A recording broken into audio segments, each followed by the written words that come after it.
در تاریخ هم سراغ نداریم یک چنین حرکتی هر سال گرمتر از سال قبل اتفاق بیفتد.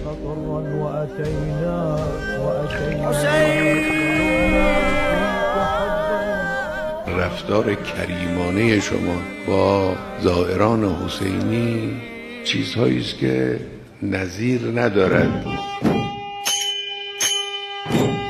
از روی عشق و علاقه ای که به امام حسین دارید پای زائر امام حسین رو شستشو میدید، بدن او رو در خستگی‌های شدید کمک میکنید، به او غذا میدید، به او جای خواب میدید، چون زائر حسین است.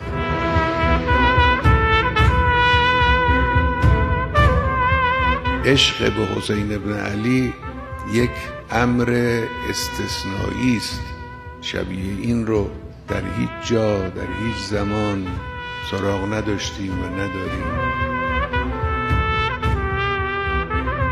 این حرکت حسینی در گسترش معرفت به امام حسین علیه السلام نقش دارد.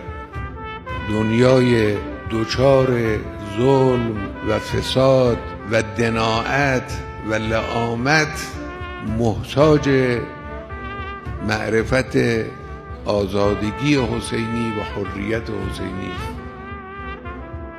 امروز مردم دنیا، جوانهای دنیا، ملتهای بیغرض برای یک چنین حقیقتی دلهاشون میتپد.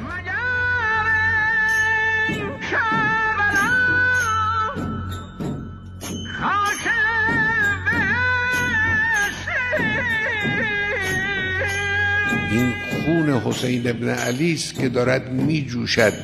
بعد از 1400 سال روز به روز تازه تر می شود، زنده تر می شود. این همون پیام عاشوراست که از حلقوم ابا عبدالله و حلقوم زینب کبری سلام الله علیهما در نهایت غربت و تنهایی صادر شد.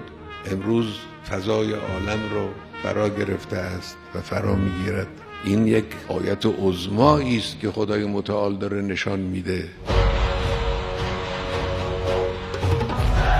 اربعین جهانی شد و جهانی تر هم خواهد شد.